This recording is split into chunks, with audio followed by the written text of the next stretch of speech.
So, is Justin Trudeau to blame for Canada's immigration challenges? Stop blaming everybody who immigrated. Not everyone is causing issues to this country.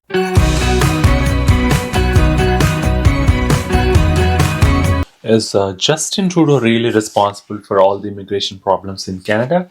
Or is it just easy to blame him because he's in charge? Some say he's opened the doors too wide, while others believe he's just cleaning up issues that were already there. But the truth, it's not as simple as pointing fingers. Let's go in and find out what's really happening.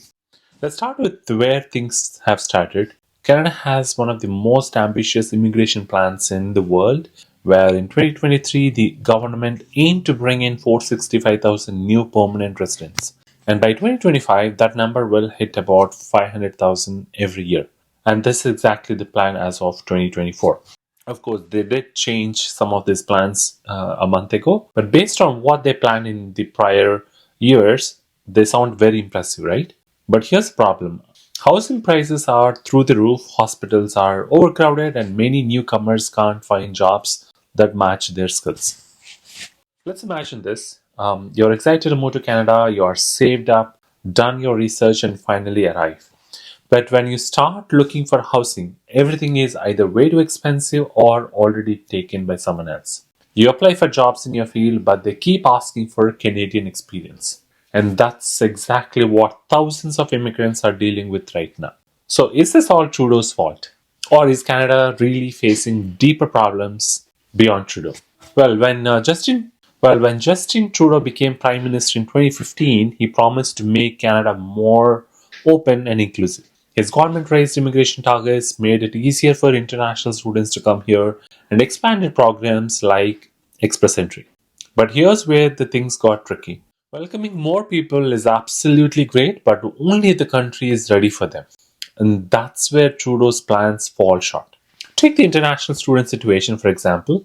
Today, Canada is home to nearly about 900,000 international students. Many of the schools love this because they make a lot of money from tuition fees. But many students arrive with the hope of becoming permanent residents only to find out the system is so competitive they don't stand a chance. Here's a real story of an Indian student who spent about $30,000 on tuition and worked 2 part-time jobs to stay afloat. But when she applied for permanent residency, she didn't have enough points to qualify. She said, "I feel like I've sold a dream that does not exist." So, is this about Trudeau creating unrealistic expectations? Or is Canada's immigration system too rigid to handle the demand?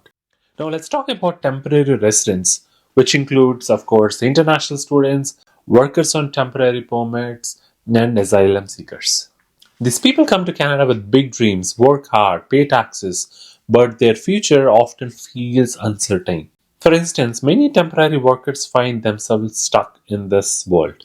They want to become permanent residents but face long waits and confusing rules because the rules have been changing rapidly these days. Imagine working in a country for years, contributing to its economy, and still feeling like you don't belong. The critics say Trudeau's government relies too much on temporary programs without creating enough permanent pathways. It's like inviting someone to dinner but forgetting to set a chair for them at the table, right?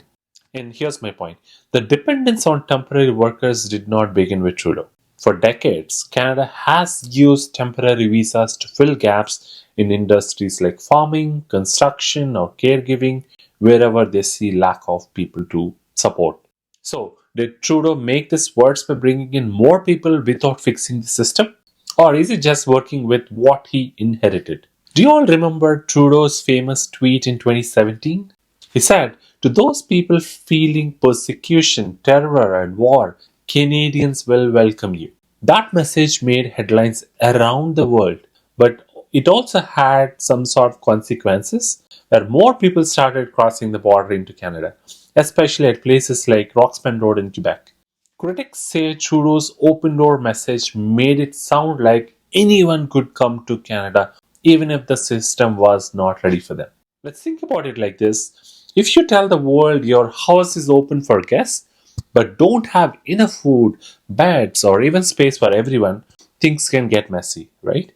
That's exactly what's happening in Canada and in some parts of Canada. But is it fair to blame Trudeau for people wanting a better life? Or is this just part of a bigger global migration trend? Because a lot of them have shut down immigration or probably revised their immigration plans, be it UK, Australia, or Sweden for that matter. Now let's talk about the housing crisis.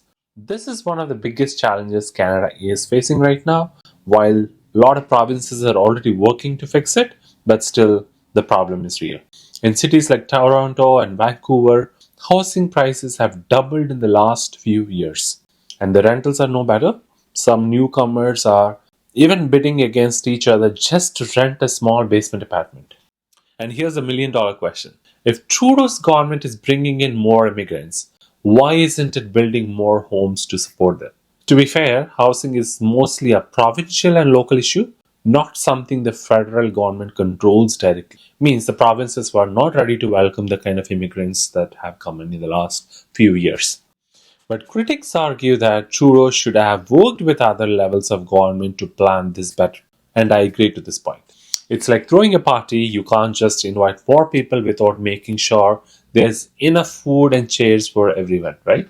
Let's step back for a moment. Is Justin Trudeau really the root cause of these problems, or is he just an easy target? And here's something to think about. Many of these issues, like housing shortages, long healthcare wait times, and job mismatches, existed long before Trudeau became Prime Minister.